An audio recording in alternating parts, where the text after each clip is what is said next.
Magandang araw mga kapatid. Ako po ay nagagalak na makasama kayo sa ating pag-aaral at pagmumini-mini sa mga salita ng Diyos sa araw na ito. Tayo po ay magkakasama sa isang napaka-espesyal na paglalakbay na puno ng pananampalataya at pag-asa. Sa ating pagtitipon gayon, tatalakhayin natin ang mga makapangyarihang awit na nagbibigay ng lakas at kapanatagan sa ating mga puso at isipan. Ang ating mga pagninilay-nilay ay nakatuon sa panalangin ng ating Nehemia, awit 23, awit 46, awit 70, awit 71, at awit 121 na may temang tulog yenji pagdasal. Bilang mga tagasunod ni Kristo, mahalaga ang ating koneksyon sa Diyos sa pamamagitan ng panalangin at pagninilay sa Kanyang mga salita. Ang panalangin ng ating Ama ay hindi lamang isang simpleng panalangin, ito ay isang gabay na nagugnay sa ating Amang nasa langit. Sa pamamagitan ng panalangin ito, natutunan natin ang halaga ng paghingi ng tawad, ng pagkilala sa Kanyang kaharian, at ang pagtitiwala sa Kanyang mga plano para sa ating buhay. Kaya naman, hinihimok ko kayong isama ang inyong mga saloobin at pahalagahan ang bawat salitang ating pagninilaya. Ngayon naman, dumako tayo sa awit 23. Isa itong napaka-paboritong awit ng marami, sapagkat dito ay ipinapahayag ang tiwala ng isang tao sa Diyos bilang ating pasto. Ang Panginoon ang aking pastol, hindi ako magkukulang. Sa mga pagkakataong tayo ay nalulumbay o nahihirapan, napakahalaga na maalala natin na nariyan ang Diyos upang tayo ay gabayan at alagaan. Ipaabot ninyo sa amin sa mga komento kung paano kayo nakatagpo ng lakas sa awit na ito sa inyong mga karanasan. Pagkatapos, tatalakhayin natin ang awit 46 na nagsasad, ang Diyos ay ating kanlungan at lakas, handeng saklolo sa mga kagipitan. Sa mga panahon ng pagsubok at hirap, ang awit na ito ay nagbibigay sa atin ng kapanatagan na hindi tayo nag-iisa. Tandaan natin na ang Diyos ay isang matibay na kanlungan. Kung mayroon kayong mga karanasan kung saan naranasan ninyo ang presensya ng Diyos sa mga oras ng kagipitan, huwag mag-atubiling ibahagi ito sa ating komunidad. Susunod naman ay ang awit 70, isang maikling awit ngunit puno ng sigla at pag-asa. Dito, tinatawag natin ang Diyos upang tayo ay tulungan at iligtas sa ating mga pangangailangan. Napakahalaga ng pagkilala sa ating mga kahinaan at paghingi ng tulong sa Kanya. Kung may mga pagkakataon kayong humingi ng tulong sa Diyos at nakatanggap ng Kanyang sagot, nais naming marinig ang inyong kwento.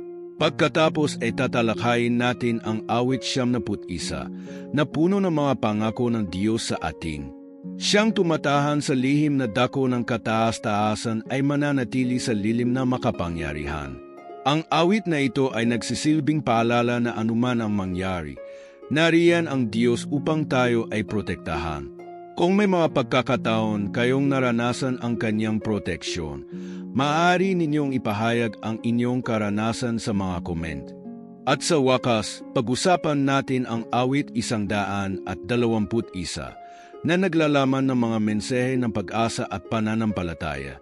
Aking itataas ang aking mga mata sa mga bundok, saan manggagaling ang aking tulong. Sa bawat pagkakataon na tayo ay may pangangailangan, ang ating tulong ay nagmumula sa Diyos. Huwag kalimutan na ang ating mga mata ay dapat nakatuon sa Kanya at hindi sa ating mga problema. Ngayon, habang tayo ay nag-uusap ng mga makapangyarihang mensahe mula sa mga awit at panalangin na ito, inanyayahan ko kayo mag-subscribe sa aming channel kung hindi pa kayo nakasubscribe. Huwag kalimutang i-click ang bell icon upang makakuha ng mga updates sa aming mga susunod na video. At kung kayo ay may mga katanungan o nais na ibahagi, mangyaring iwanan ang inyong mga komento sa ibaba. Ang bawat isa sa atin ay may kwento at ang inyong mga saloobin ay mahalaga sa ating komunidad. Tayo na't sama-sama nating tuklasin ang mga aral at mensahe mula sa mga awiting ito. Sa ating paglalakbay, naway madagdagan ang ating pananampalataya at mas mapalalim ang ating relasyon sa ating Diyos. Salamat sa pagsama sa amin at simulan na natin ang ating pagninilay-nilay. Ang awit 23 ay isang makapangyarihang pahayag ng tiwala at kapayapaan na nagmumula sa puso ng isang mananampalataya na kumikilala sa Diyos bilang kanyang pasto.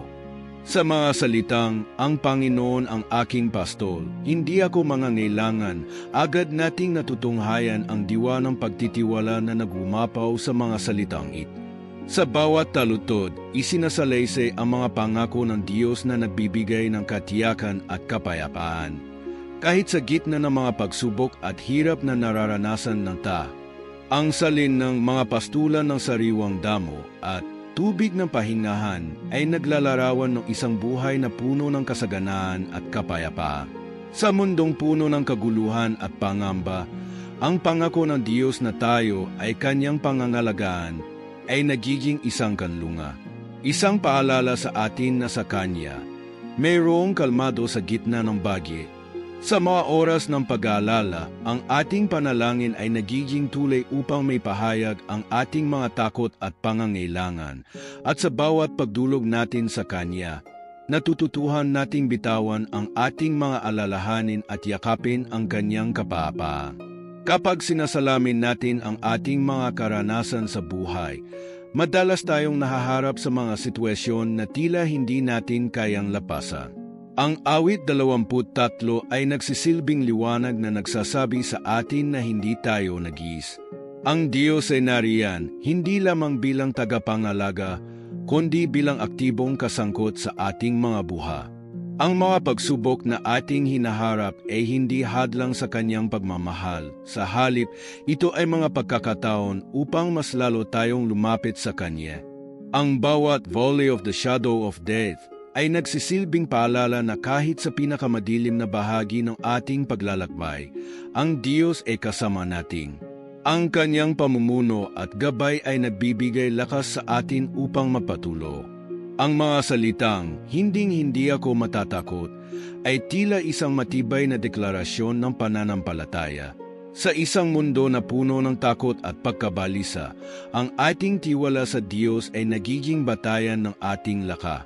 Sa tuwing tayo ay nagdarasal, tayo ay nag-alay ng ating mga takot at pagdududa sa Kanya. Ang panalangin ay hindi lamang isang paraan ng paghingi, kundi isang paraan ng pagkilala sa Kanyang kapangyarihan at pagmamahal. Sa bawat pagkakataon na tayo ay humihingi ng tulong, tayo ay nagiging mas malapit sa Kanya, at sa proseso, natututo tayong magtiwala ng higit pa. Ang awit 23 ay nagtuturo din sa atin ng kahalagahan ng pasasalamat. Sa panahon ng mga biyayang natamo, madalas tayong nakakaligtaan ang magpasalamat. Ngunit sa mga taludtod ng awit, ating natutunan na ang pagbibigay-pugay sa Diyos sa pamamagitan ng panalangin ay isang mahalagang bahagi ng ating pananampalataya. Ang pagkilala sa Kanyang mga ginawa sa ating buhay ay nagiging dahilan upang tayo ay lumago at maging mas matatag sa ating mga pagsubok. Sa kabuuan, ang awit 23 ay naglalaman ng mga mensahe ng pag-asa at lakas na nagbibigay din sa kahalagahan ng panalangin at pagtitiwala sa Diyos. Bilang mga mananampalataya, dapat tayong maging masigasig sa ating pananalangin, hindi lamang sa mga oras ng pangangailangan, kundi sa lahat ng pagkakatao. Ang ating panalangin ay isang pagninilay, isang pagkakataon upang makipag-usap sa ating pastol, na hindi kailanman nakukulang sa kanyang pagmamahal at gabay. Sa bawat hakbang ng ating buhay, mayroong kapayapaan na nagmumula sa ating pagtitiwala sa Kanya, at sa ating patuloy na paglapit sa Kanya sa panalangin, tayo ay nagiging mas matatag at puno ng pag-asa. Sa awit 46, makikita natin ang isang makapangyarihang mensahe tungkol sa Diyos bilang ating kalakasan at kanlungan sa panahon ng kaguluhan.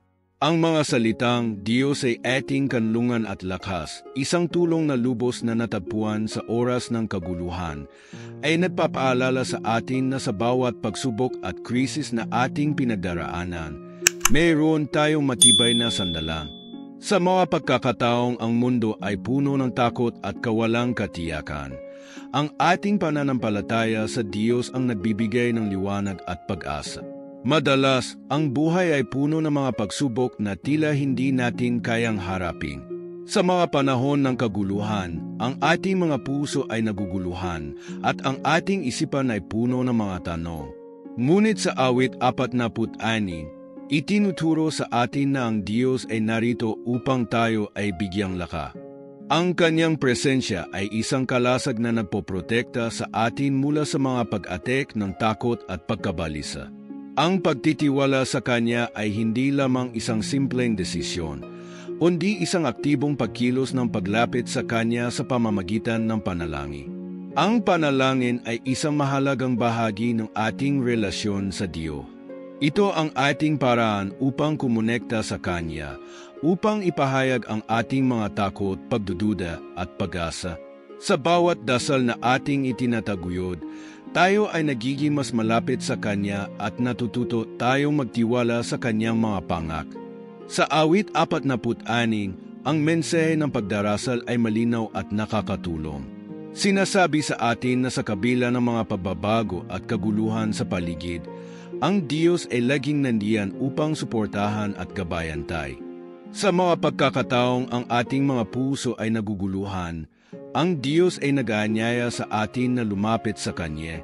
Sa mga oras ng takot, maaaring magdasal tayo ng mga simpleng salita na nagmumula sa ating puso. Ang mga panalangin na ito, kahit gaano ito kasimple, ay may kapangyarihan.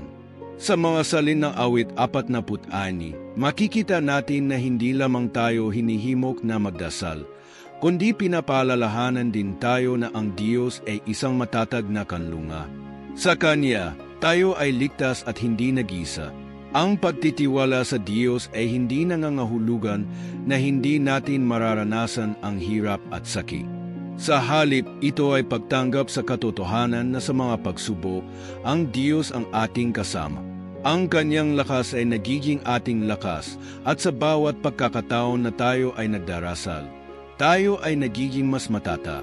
Ang panalangin ay hindi lamang isang paraan ng paghingi ng tulong, kundi isang paraan ng pagbuo ng ugnayan sa Diyos.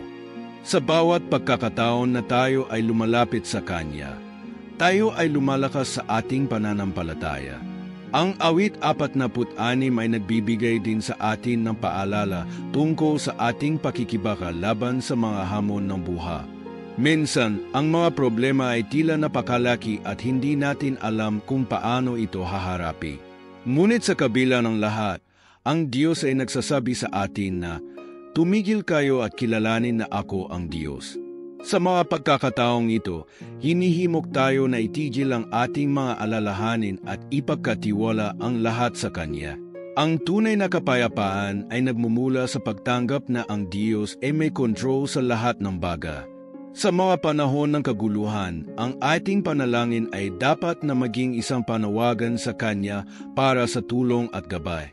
Ang ating pagkilala sa Kanya bilang ating kalakasan ay nagiging dahilan upang tayo ay magkaroon ng pag-asa sa mga sitwasyong tila hindi na natin kayang lampasan. Ang bawat dasal ay isang hakbang patungo sa mas malalim na pagtitiwala at pananampalataya. Sa huli, ang awit 46 ay nagtuturo sa atin na sa harap ng mga pagsubok, ang Diyos ay hindi lamang ating kanlungan kundi pati na rin ang ating laka. Ang pagdarasal ay hindi lamang isang ritual, kundi isang mahalagang bahagi ng ating buhay na nagugnay sa atin sa Kanya. Sa bawat pagkakataon na tayo ay nagdasal, tayo ay nagiging mas malapit sa Kanya at natututo tayong ipagkatiwala ang lahat sa Kanya. Sa Kanya, tayo ay may kapayapaan, lakas at pag-asa anuman ang mangyari sa ating paligid.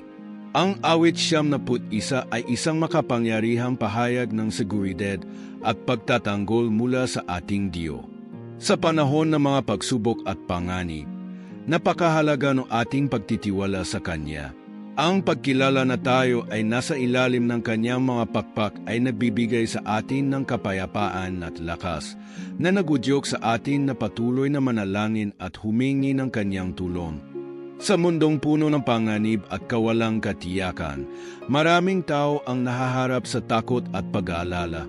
Minsan, ang mga balita ng karahasan, sakit, at iba pang sakuna ay nagiging sanhi ng pagkalumbay at pagkabahala sa ating mga puso.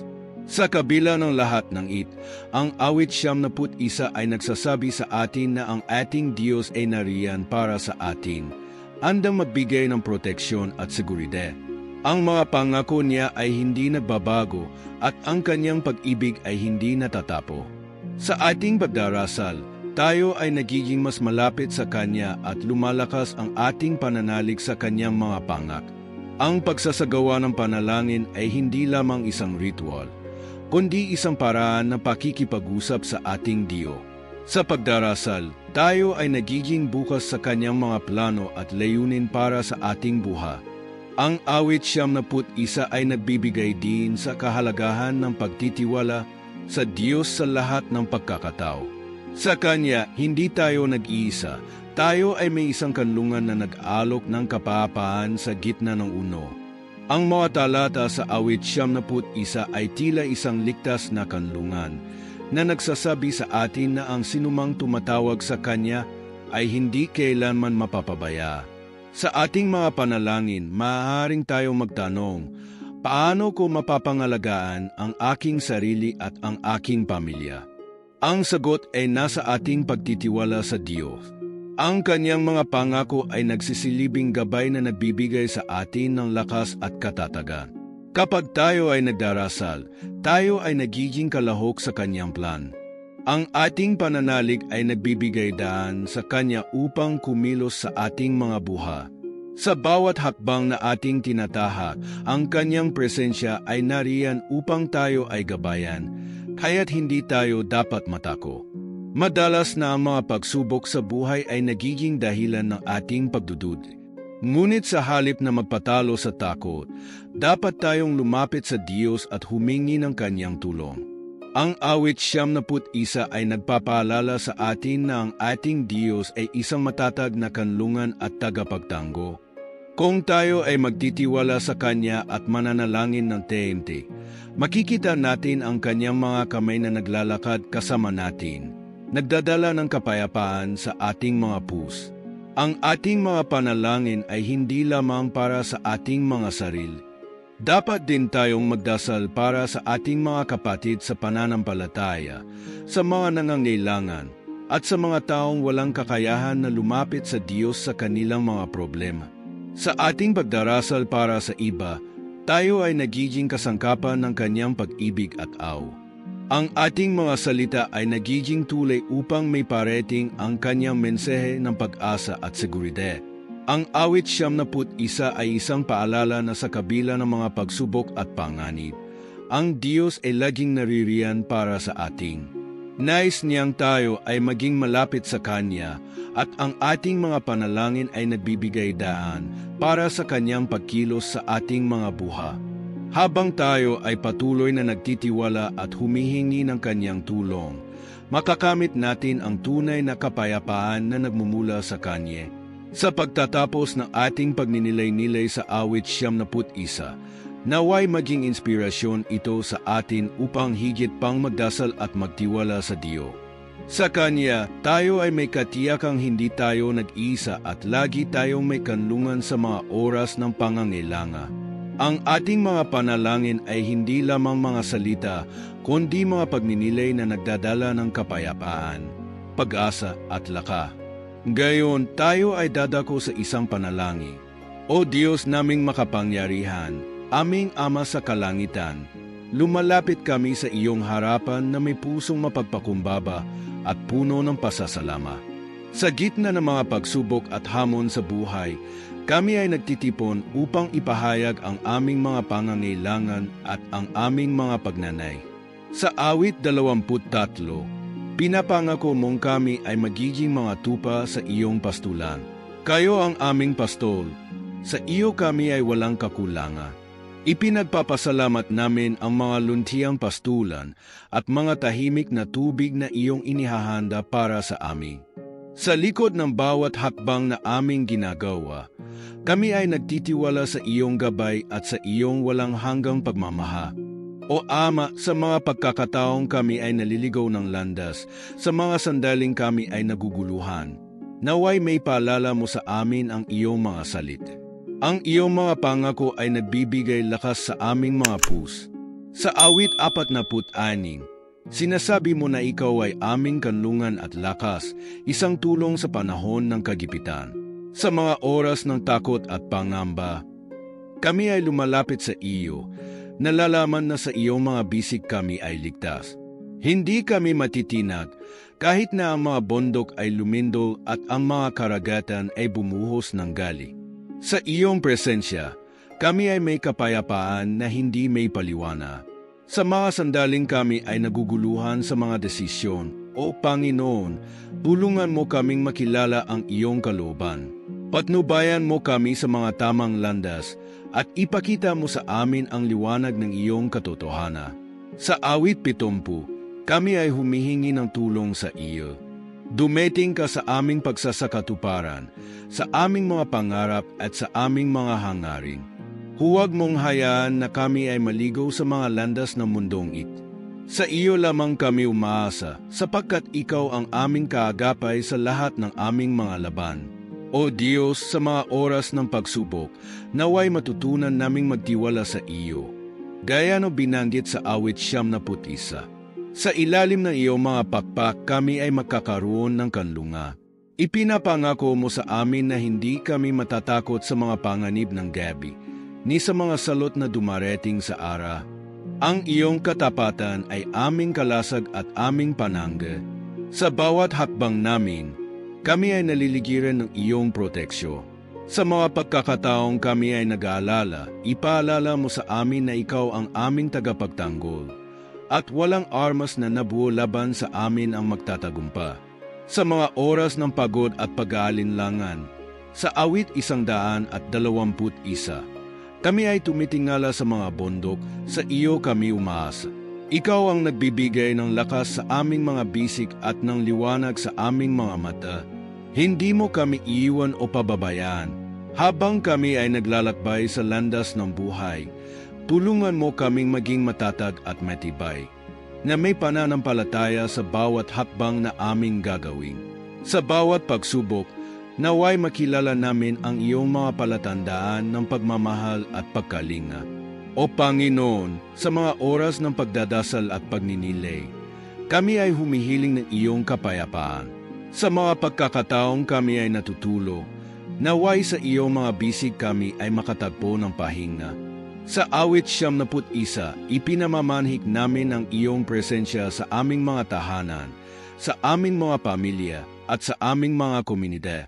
Ipinapahayag namin ang aming tiwala na sa bawat gabi, sa bawat pagdapo ng aming mga mata sa pagkatulo, kami ay nasa ilalim ng iyong mga pakpak, ligtas at protektad. Sa bawat umaga, aming Ama, kami ay bumangon na may bagong pag-asa. Naway ang iyong mga salita ang maging gabay namin sa bawat desisyon at hakbang na aming tatahaki. Sa mga pagkakataong kami ay nalulumbay o nawawalan ng pag-asa, tulungan mo kaming umalala sa iyong kabutihan at katapatan.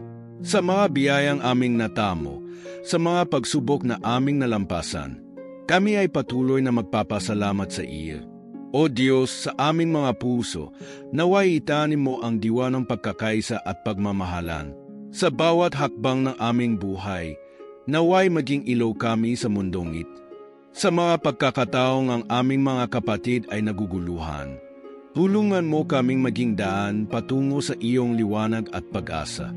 Sa aming mga komunidad, naway maghari ang pagkakaunawaan at pagkalinga sa isa't isa. O Panginoon, sa mga sandaling kami ay nagdadasal, naway mapuno ang aming mga puso ng iyong pagmamahal at awa. Sa bawat paghingi ng tulong, sa bawat pagninilay, kami ay umaasa na ikaw ay laging naririyan, handang makinig sa aming mga daing. Sa mga pagkakataong kami ay naguguluhan, tulungan mo kaming maging mapagpasalama. O Diyos naming makapangyarihan, Sa mga pagkakataong kami ay naguguluhan at tila naliligaw ng landas, kami ay lumalapit sa iyo na may pusong may takot at pag-asa. Turuan mo kaming magtiwala sa iyong mga plano, kahit na ang aming mga mata ay hindi nakikita ang hinahara. Naway sa bawat hakbang namin, mapanatili namin ang aming pananampalataya sa iyo. Sa mga oras ng kahirapan, bigyan mo kami ng lakas upang patuloy na lumaban at hindi sumuko. Sa awit 31, ipinapahayag mo ang iyong pagmamahal sa amin, na sa mga oras ng pangangailangan, kami ay iyong tinutulungan at pinapangalagaan. O Ama, sa mga pagkakataong kami ay nag-aalala sa mga bagay na hindi namin kayang kontrolin, naway ipaalala mo sa amin ang iyong kataas-taasang kapangyarihan. Sa mga alalahanin sa buhay, sa mga pagsubok na tila walang katapusan, kami ay humihiling ng iyong liwanag na magbibigay gabay sa aming landas. Sa mga oras ng kawalang katiyakan, bigyan mo kami ng kapanatagan ng isip at puso, na sa Kanya lamang kami makakahanap ng tunay na kapayapaan. Sa awit 34, sinasabi mo na ang mga umiyak sa iyo ay iyong dinirinig at ang mga nababalisa ay iyong pinapaw. Naway maramdaman namin ang iyong presensya sa mga sandaling ito at ipakita mo sa amin ang mga palatandaan ng iyong pag-ibig. O Panginoon, sa mga pagkakataong ang aming mga puso ay puno ng takot at pangamba, tulungan mo kaming maging matata. Sa awit 139, ipinapakita mong kami ay hindi kailanman nag-isa, sapagkat ikaw ay palaging naroroon sa bawat sulok ng aming buhay. Sa mga sandaling kami ay nag-isa, naway maranasan namin ang iyong yakap na nabibigay ng lakas at kapanatagan. Tulungan mo kaming malaman at maunawaan na sa bawat pagsubok at hamon, na dahilan at layunin ang lahat. Sa mga pagkakataong kami ay nalulumbay, ipaalala mo sa amin ang mga biyayang iyo nang ibinigay sa amin, at ang mga pagkakataong kami ay nakaranas ng iyong kabutihan. Sa bawat umaga, kami ay bumangon na may bagong pag-asa at pananampalataya. Turuan mo kaming simulan ang araw na may ngiti sa aming mga labi at may pasasalamat sa aming mga puso. Sa bawat pagkakataon, naway maging inspirasyon kami sa iba na sa kabila ng mga pagsubok, may liwanag na nag-aantay sa dulo ng madilim na daan. Sa mga oras ng pag-aalinlangan, tulungan mo kaming maging mga tagapagtanggol ng pag-asa na kahit sa maliit na paraan, kami ay maging ilo at gabay sa aming mga kapatid na nangangailangan. O Diyos, sa mga pagkakataong kami ay nag-iisa, huwag mo kaming pabayaan. Sa mga sandaling kami ay naguguluhan, naway maging matatag kami sa aming pananampalataya at sa aming mga desisyon. Ipinapanalangin namin ang mga tao sa aming paligid, ang aming pamilya, mga kaibigan at maging ang mga estranghero. Naway maging daan kami ng iyong pagmamahal sa kanila, na sa aming mga salita at gawa, maparamdam namin ang iyong pag-ibig at pagkalinga. Sa mga oras ng hidwaan at alitan, tulungan mo kaming maging mga tagapag-ayos at tagapaghatid ng kapayapaan. O Panginoon, sa mga pagkakataong kami ay nahihirapan, huwag mo kaming kalimutan. Sa mga sandaling kami ay nawawala ng pag-asa, ipaalala mo sa amin ang mga pangako mo na walang hanggan. Sa awit 136, inaawit namin ang iyong kabutihan at katapatan, at alam naming sa bawat hakbang namin, kami ay pinapalakas mo. Sa mga pagkakataong kami ay nahuhulo, tulungan mo kaming bumangon at muling lumakad sa tamang landas. Naway ang aming mga pagkatalo ay maging pagkakataon upang mas makilala ka namin at mas mapalalim ang aming relasyon sa iyo. Sa pagtatapos ng aming panalangin, O Diyos, kami ay nag-alay ng aming mga puso sa iyo. Naway ang aming mga dalangin ay umabot sa iyong trono ng biyahe. Sa lahat ng aming mga pangarap, hangarin at pangangailangan, kami ay umaasa at nagtitiwala na ikaw ang aming tugon. Sa mga pagkakataong kami ay naguguluhan, naway maging matatag kami sa aming pananampalataya at sa lahat ng aming gagawin. Naway ito ay magbigay ng kaluwalhatian sa iyong ngalan. Salamat, O Diyos, sa iyong walang kondisyong pagmamahal at sa iyong mga pangako na hindi kailanman mabibig. Sa pangalan ni Jesus, aming tagapagligtas at pasto, kami ay nananalangin. Amen. Maraming salamat sa inyong pakikinig sa ating devotional ngayong araw. Sa ating mga pagninilay-nilay, napagtanto natin ang kahalagahan ng mga awitin at panalangin na ito sa ating espiritual na paglalakba. Ang panalangin ng ating Ama ay nagbibigay sa atin ng gabay at paalala na tayo ay mga anak ng Diyos, na Siya ay ating Ama na nagmamahal at nagmamalasakit sa ating. Sa kabila ng mga pagsubok at hamon sa buhay, ang ating pananampalataya ay nagbibigay sa atin ng lakas at pag-asa. Sa awit 23, na nagpapaalala sa atin na sa bawat hakbang ng ating buhay, nariyan ang ating pasto na nag-aalaga at naggagabay sa ating. Katulad ng isang tupa na sumusunod sa kanyang pasto, tayo rin ay tinatawag na magtiwala sa Diyos sa anumang sitwasyon. Ang mga salitang, "Hindi ako mangangamba," ay nagbibigay sa atin ng kapanatagan na kahit sa gitna ng mga pagsubok, hindi tayo nag-iisa. Tayo ay kasama ng ating Diyos na nagdadala ng kapayapaan sa ating mga puso. Sa awit 46, kinapaalalahanan tayo na ang Diyos ay ating kanlungan at lakas, isang napakahalagang katotohanan lalo na sa mga panahong puno ng takot at pangamba. Kahit na may mga lindol at bagyo, hindi tayo dapat matakot. Sa mga sandaling tayo ay nalulumbay o naguguluhan, ang mga salitang ito ay nagbibigay ng lakas at pag-asa.